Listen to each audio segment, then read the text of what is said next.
ایک پری اور ایک غریب لڑکی کی کہانی۔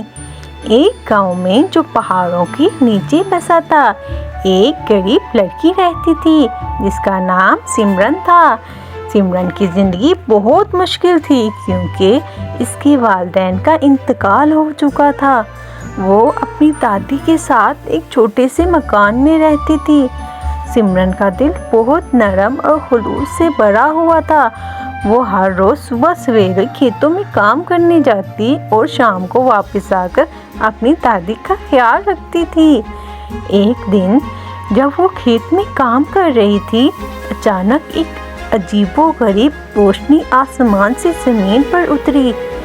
زہرا خوف زدہ ہو گئی، مگر اس نے دل پر حوصلہ باندھ کر اس روشنی کی طرف بڑھنا شروع کیا۔ جب وہ روشنی کے قریب پہنچی، اس نے ایک خوبصورت پری کو دیکھا۔ پری کا لباس چمکدار تھا اور اس کی آنکھوں میں جادو کی جھلک تھی۔ تم کون ہو؟ سمرن نے گھبرا کر پوچھا۔ میں ایک پری ہوں جس کا کام لوگوں کی مدد کرنا ہے، پری نے مسکراتے ہوئے جواب دیا۔ میرا نام فلورینا ہے۔ سمرن پری کو دیکھ کر حیران رہ گئی، لیکن اس نے فوراً پوچھا، کیا آپ میری مدد کر سکتی ہیں؟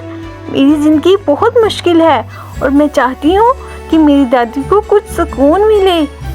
فلورینا نے سمرن کی باتوں کو غور سے سنا اور کہا، تمہاری نیک دلی اور محنت نے مجھے بہت متاثر کیا ہے۔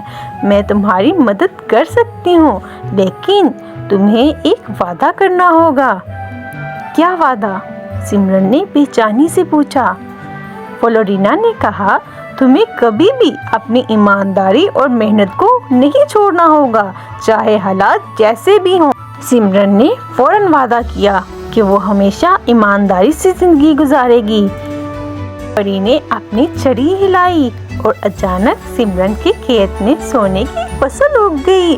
زمین پر رنگین پھول کھل گئے اور گاؤں کی حالت بدلنے لگی۔ لوگوں نے دیکھا کہ سمرن کے کھیت میں اتنی زیادہ فصل اگ گئی تھی کہ پورے گاؤں کی ضروریات پوری ہو گئیں۔ فلورینا نے زہرا کو خوشی سے کہا، اب تمہاری زندگی بدل جائے گی، لیکن یاد رکھنا، جو تم نے دیا ہے وہی تمہیں ملے گا۔ سمرن نے پری کا شکریہ ادا کیا اور اس نے اپنی دادی کے ساتھ مل کر کھیتوں میں محنت کرنا شروع کیا۔ اس کی زندگی بہتر ہو گئی اور وہ ہمیشہ خوش رہنے لگی۔ پری فلورینا گاؤں میں کئی دنوں تک رہی، لوگوں کی مدد کرتی رہی اور پھر ایک دن اچانک غائب ہو گئی۔ سمرن نے کبھی پری کو دوبارہ نہیں دیکھا، لیکن اس کی زندگی میں ایک نیا جوش اور عزم پیدا ہو گیا تھا۔ اب سمرن نہ صرف خود خوش تھی بلکہ وہ گاؤں کے لوگوں کی مدد کرتی تھی۔ اس کی ایمانداری اور محنت کا اثر پورے گاؤں میں پڑا، وہ سب خوشحال ہو گئے اور یوں سمرن کی زندگی کی کہانی ایک جادو کی حقیقت بن گئی۔